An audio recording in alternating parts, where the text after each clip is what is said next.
Hey, it's Angela with Daisy King Farm. I have some great news. So I wanted to do a little video and share with you my good news. So I'm doing this on YouTube and on Patreon so that everybody that follows us can hear the good news. Most of you have been following me since earlier this year, and you know that I had suffered from a ruptured brain aneurysm on December 22nd of this year, and since then I have had, I had the surgery in December, and then I had another surgery in May, and then another surgery in August. And one of the things that I've heard, you know, the gossip train, is that folks don't understand how I could have brain surgery and recover as quickly as I have. I can kind of understand if, you know, brain surgery to you means, you know, cutting your head open and they go in there and they start cutting on your brain or something. A lot of us think of brain surgery like that, but it really isn't that way for me. The aneurysm that I have, unfortunately have, is about right there. It's temple level, behind my eye, the lower part, right part of my brain. And so they would not be able to access the aneurysm through the skull. If they removed that, they would have to go really deep in my brain. That would cause a huge stroke. And so they couldn't do that. So what they do now, it's modern science, it's pretty cool to learn about all this stuff, is they go into your artery in your groin area. That's how they do the angiograms and things like that. So they access your artery at your groin, and they go up through here, and the artery they're in goes right up through your heart, up through here, and then into your brain. And so that's exactly what they did. That's how they found the aneurysm. They injected dye, and then that showed them on their screens exactly where it was. So they went in and put coiling in there. It's basically like little tiny wires that kind of looks like spaghetti, but they're titanium wires. And so your aneurysm sits on your artery, and then they come in and they fill it up with the coiling. And that's supposed to clot off the aneurysm so that blood doesn't still flow through it and then back out, and then then it grows. And that's what happened to me in May, right after the Great Appalachian Homesteading Conference. I had an angiogram, and they found that the aneurysm had grown, had doubled in size. So a lot of you know that, so I won't get into that. So yesterday, they did surgery in May, and then they did surgery in August. Same thing, they added more coiling, and then they added stents. So the stents sit in the artery itself. Here's the aneurysm, the neck is real wide, so that's weak. There's no wall there. So they put the stent in right there. There's actually two, and they sit like that right there where it connects to the aneurysm. So that stabilizes everything, and it diverts the blood flow through the artery instead of into the aneurysm. So yesterday I went down to UT Knoxville. They have done all my surgeries. Great place if you have trauma like I did. So they do an angiogram, and the doctor had prepared me in August. He said, you'll probably have to have more coiling done in 3 months, because sometimes the coiling compacts. It's kind of like squeezing a ball. The blood flow gets in there and it compacts it, and you don't want that space to be there, so we would have to add more coiling. So I was dreading yesterday pretty bad. I was afraid that they were going to say you have to have more coiling done, which we would have to do in December because I've met my deductible, and we don't want to have to start all over with that next year. So I was really down about having to do that. But yesterday, when he took a look at the aneurysm itself, he had good news. It has not changed since the surgery in August.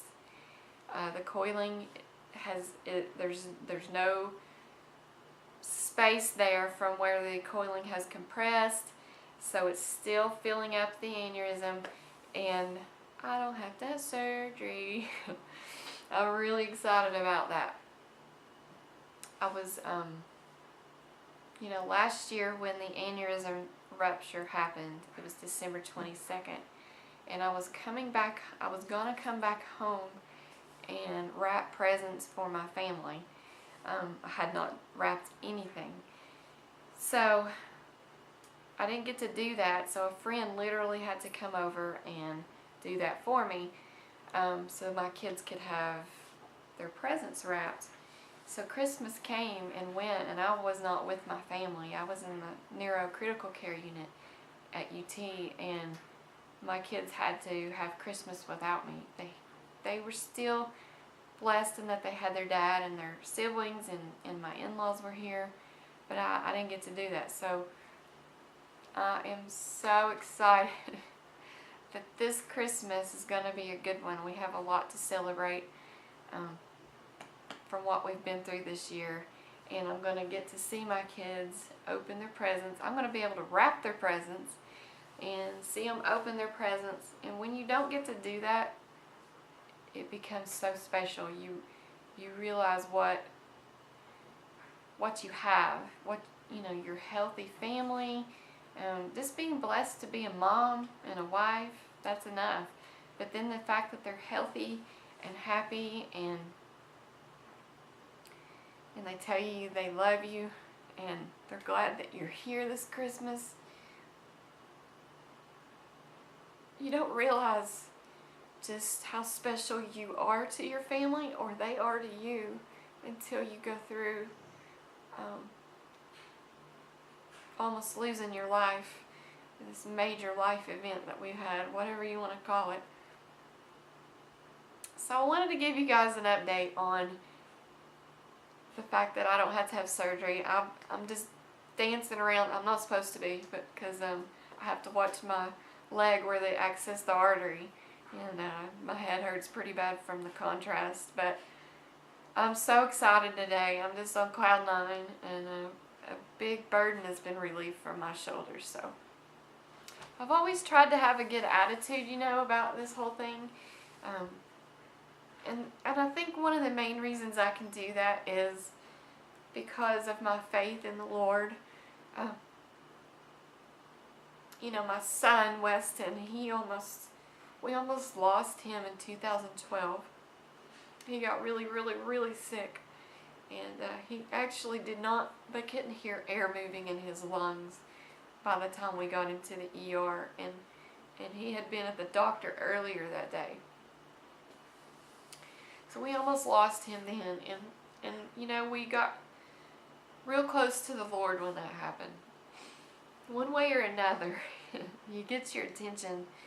And my belief is that He does give us more than we can handle. I know a lot of times people say He won't give you more than you can handle, but He does. But the other part of that is He doesn't give you more than He can handle. He's not going to leave you. If you're a believer in Him, He's going to be with you the whole time. And so that's kind of where my attitude has come from, my positive attitude. I mean, don't get me wrong, I have days where I'm really, really down. I don't feel good.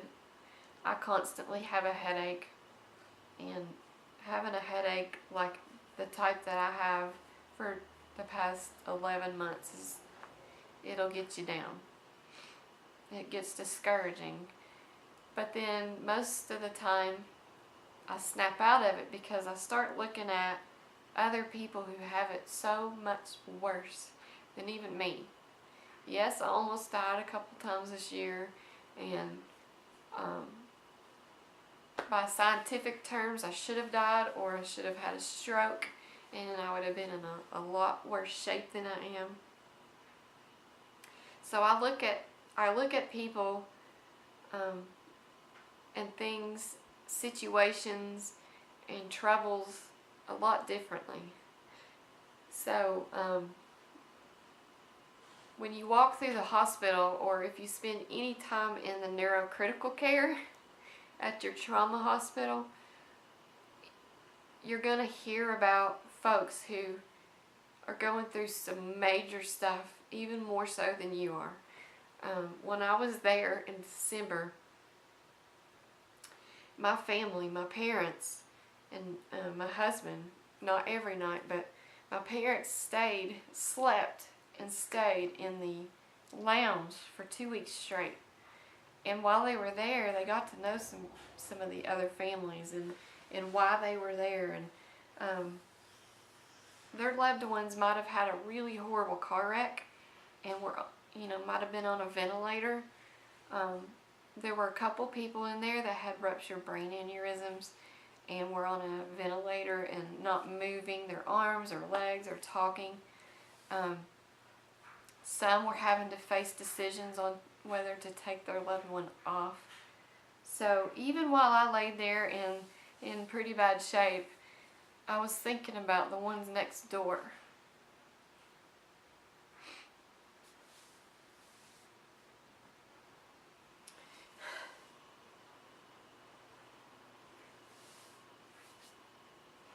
My nurses would come in and they go, "We're not used to having a patient who can talk to us. Most of the people in the trauma can't because they're on a ventilator or whatever.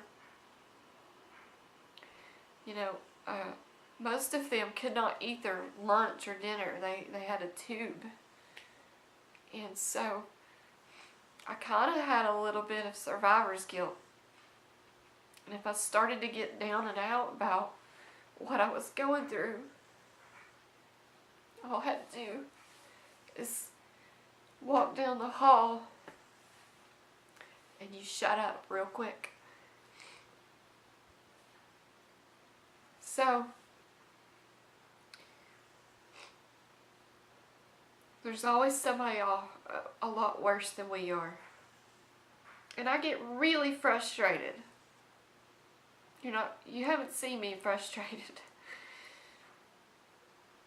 But I get really frustrated when I see someone complaining about the most basic things that we kind of just all face from here or there as we go about our life. And it's not just that they complain about it, and don't get me wrong, I complain, "Oh, my back is hurting me today," or I have to go to the grocery store. I really don't like the grocery store. But I'm always reminded, now that I've gone through what I've gone through, that God really doesn't want to hear that.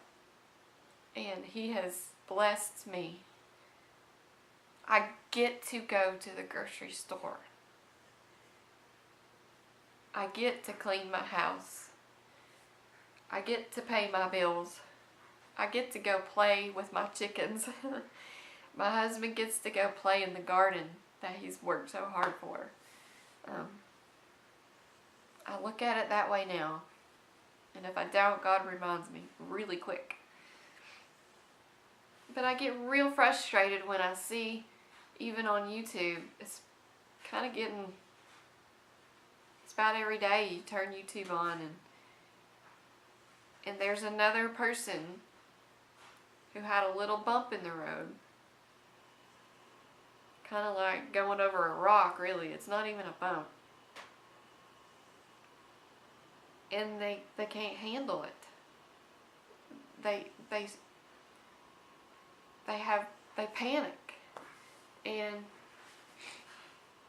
they panic because they don't know how they're going to do X, Y, and Z because of this thing that's happened in their life, and they panic because they're not prepared financially, or they're not prepared emotionally or physically for this little bump, whether it be your lawnmower breaking down and you're not sure how you're going to mow your yard, or whether it be your spouse getting an eye infection and having to go to the doctor and get antibiotic drops to put in your eye, and they can't drive for a couple of days or whatever, or go to work. I'm not saying that those aren't things that are important, because they are, and they're not any fun. None of us want to do any of those things, or have anything like that happen. But how do you react to it when it does happen? I mean, should we panic? I think most of us who like the homesteading life, which whatever that is, everybody has their term for it. For me, it's just raising some chickens and some food, and getting some clean, whole food for my kids, and having skills, learning skills to do so. And not relying on my neighbor or the grocery store. So anyway, when you have a bump in the road, you can't panic and wonder how you're going to make it tomorrow. If you want to be self-sustainable or self-reliant, which should go hand in hand. I don't understand how you can want to be self-sustainable with your food if you're not emotionally and financially as well. And don't get me wrong, my husband and I are not sitting on a bunch of money. We have had family members help us in the past since we've been married. We both lost our jobs at the very same time and had a baby on the way. Things like that. But you're not going to ever hear me come on this channel and tell you about a little bump in the road, and tell you how we don't know how we're going to pay for it, and that we would, we probably won't be able to eat or whatever. Even if that was true,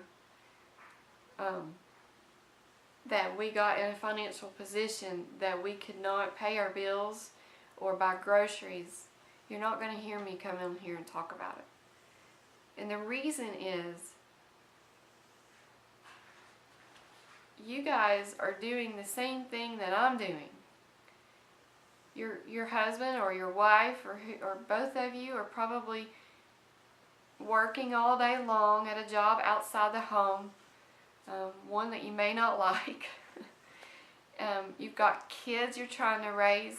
You're trying to start a garden, or start your chickens, whatever, your herd, whatever it is, so that you can provide some food for your family other than going to the store. Good, clean food.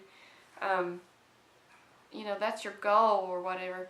That's why you're watching me right now, is because, you've watched us with our garden and with our chickens and things, and hopefully from what we've done, we hope to have encouraged you or taught you something along the way. It's not for us to get on here and make you feel bad for us or feel sorry for us and send us your money. That's the reason why you've never seen a GoFundMe or my PayPal account for you to donate to help us pay medical bills. Yeah, we have a huge stack of medical bills. I've actually been paying them today. It's the end of the month. It's time to pay them. And I have to keep them in a basket. That's how many there are. as you can imagine, with 3 surgeries and the angiograms and all the time I spent in the hospital. There's a lot. But guess what? My husband has a job that has insurance. And if we had not had that, we would be bankrupt to pay those bills. There's no way. We wouldn't come on here and ask you to help us pay them. It's not your responsibility. That's not the lifestyle that we live. It's not the way we live our life. And so, I know I'm fussing a little bit, but yesterday finding out that I have hopefully another year before I have to go back and have this looked at, that it's stable, has given me this joy in my heart again. This burden has been lifted, and it's also made me look at how we made it this past year. And we didn't make it from people sending us money, donating money to us. There were a couple people that sent us something in the mail, personal friends or family. We don't know who they are. We couldn't send it back. We didn't have an address to send it back to. We didn't have a name. We couldn't even thank these people. They sent it to us to bless us because they see that we work hard to take care of our family, and that we had a little bit of a need there. Not because we told them. It's because they've been through it themselves probably. I do not want financial donations. I saw somebody the other day make a comment, ask if I would let them set up a GoFundMe. And the answer is no, thank you, but no. You raise your family and take care of your family, and we will take care of ours. My husband works really hard. He has a full-time job. He has sold stuff out of our garden, and we've sold eggs to pay for our feed. And again, the insurance is helping us with our medical bills. And is it tight? Yes, but are there things that we could do to come up with money if we needed to? Yeah, we could. We could sell all of our chickens, and we could sell the tiller that we have in our barn, or some furniture, or I could make a ton more soap and sell it, which I'm selling soap, and I'm thankful for that, because that helps us with groceries and stuff. So, but anyway, what I'm getting at is, it's not your responsibility to help me when a crisis comes. It's our responsibility. Take care of ourselves just like you should take care of yours. Just like the Lord takes care of us. He's with us every single day. And if you don't get anything else out of what's happened to me this year, I want you to know that even when it looks really bad, like it did for us, and you feel like everybody else is going on with their life, and why me? Why did this have to happen to me? There's a reason for it, and God is with us, and you just have to stay close to Him and remember that. Keep your prayers going. He hears them, and that's one of the best things that we can do for each other. A lot of times we kind of feel bad saying, I don't know what I can do for you, but just pray. But as our pastor has reminded us time and time again, that's one of the best things you can do, is send prayers to our Lord on their behalf, and because He hears them. And so thank you for all of your prayers and comments and well wishes and things that you all have made to us, and that is the most important thing you could do for us. So I've learned a lot this year. I'm kind of in that reflection mode right now because we're coming up to the 1-year anniversary of the rupture, and it always makes you think, you know, when you go back or when you come up on an anniversary. And I know that's a sad time for a lot of folks, but for me, for this anniversary, I think I'm just starting to think about some of the things that I've learned. And we were already kind of we're kind of private people, my husband and I. He's not even on Facebook.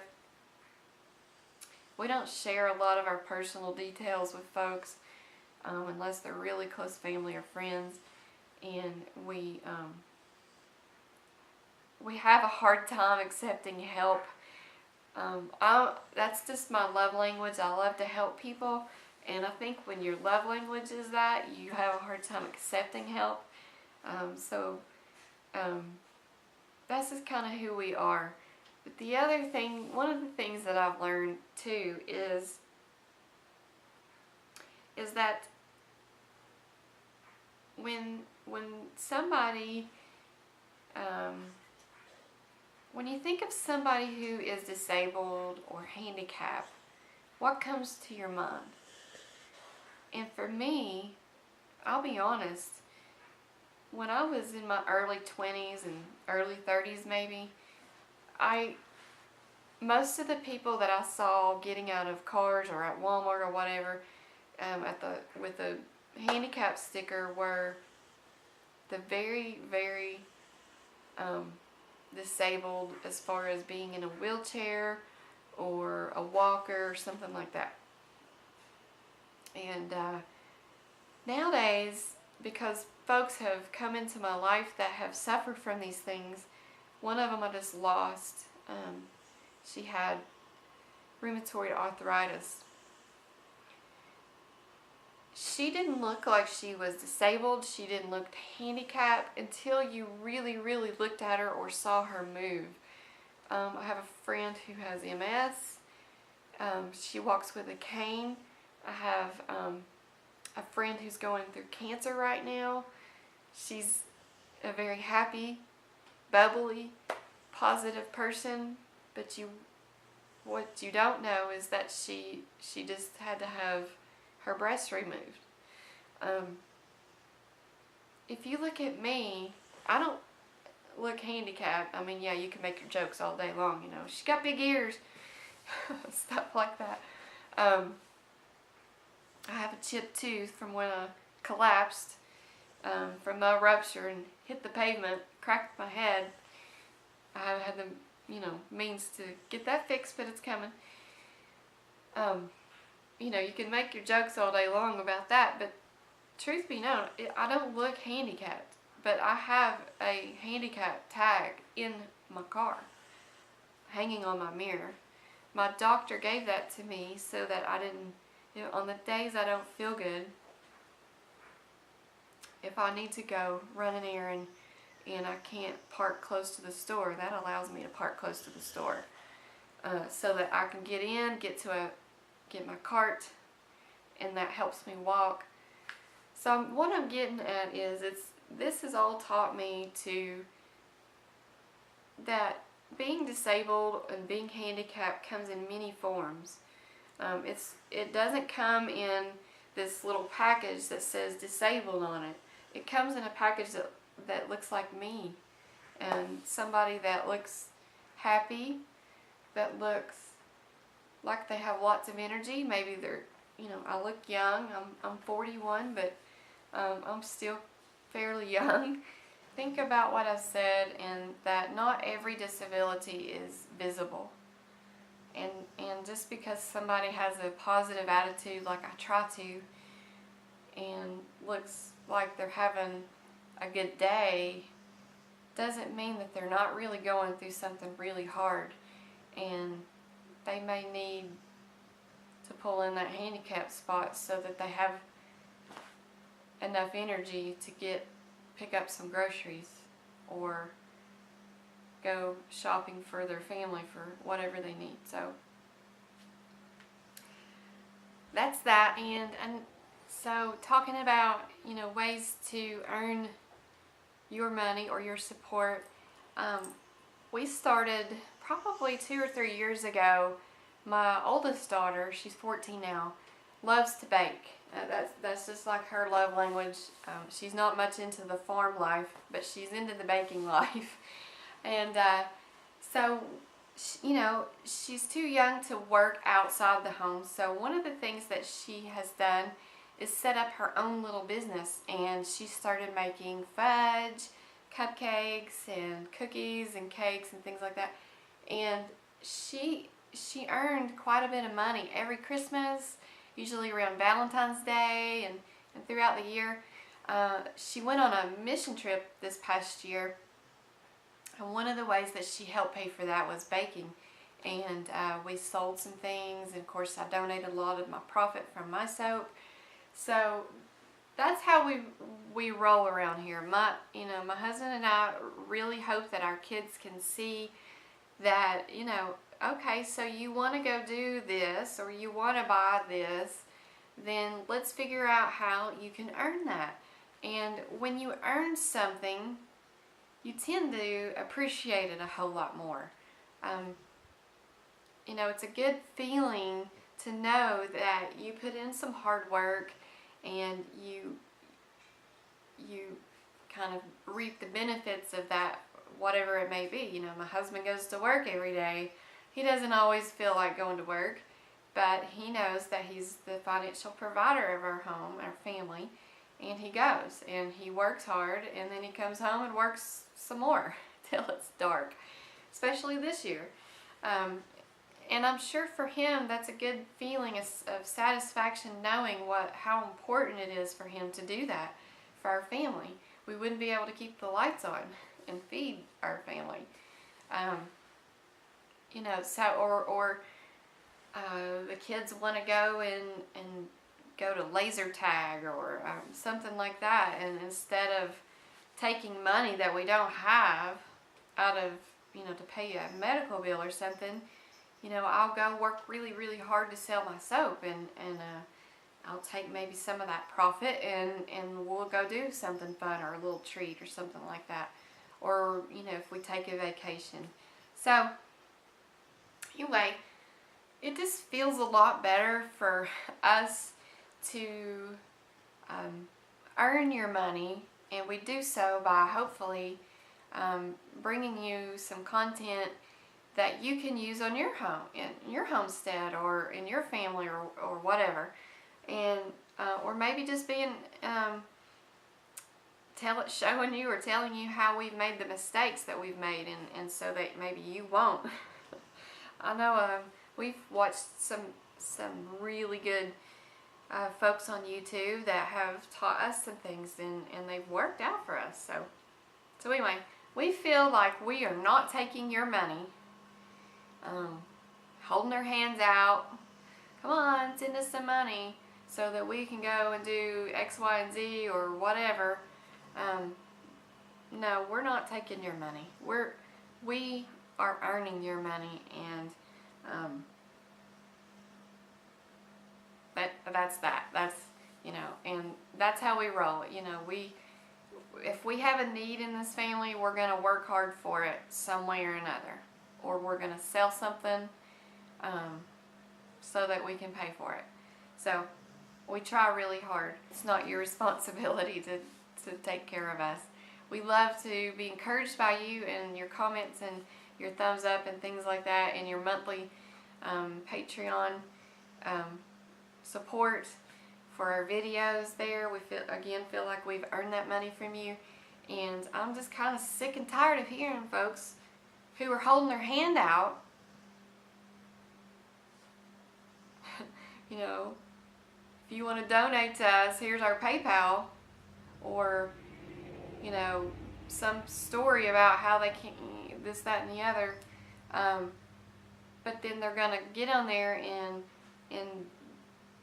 say ugly things about those of us who have been on earning your money on Patreon. I don't understand that. You know, it makes no sense to me, and I hope you will see that when you're watching YouTube, or you hear these folks, you know, saying ugly things about a decision somebody else has made to work hard and earn your money by charging a very minimal fee of 7 or 10 cents a day to watch, 10 or 12 videos a month. I mean, so if you can explain that to me, please do, because I don't get it. I don't understand it. You'll accept donations, financial donations and other things, but you're not going to do Patreon, or you're going to bash those of us who do because you feel like it's stealing your somebody else's hard-earned money. So I'm not going to keep going on that rant, but I felt I needed to say it. I'll get more on things that I have learned this past year. When it gets close, I'm going to do a video for my 1-year anniversary of the rupture and tell y'all again about symptoms and signs and all that stuff. And because I want this to not just be what I went through, but for it to be a learning thing for others. We've already, a friend of my mom's was already saved in a way because of sharing what happened to me. She had the symptoms and got to a doctor and found out before it ruptured. So I'm going to do that, and I'll share more about what I've learned. And I know it's not homesteading, so to speak. I'm not really teaching you about cooking or raising animals right now, but I feel like it's important to talk about some of the lessons I've learned, and obviously share with you guys what the Lord has done for me this year and how He answered our prayers and gave us good news yesterday. No more surgery as of now, and I get to enjoy Christmas with my family, and I hope that you will too. And we really appreciate all your support and love and kind words, and appreciate that I can do this and not get in the middle of all the nitty-gritty that we go through every day. I want to keep it positive, and I want to keep you guys positive, and just share the good stuff, and hopefully it'll encourage you. So thanks again, and we'll talk to you next time.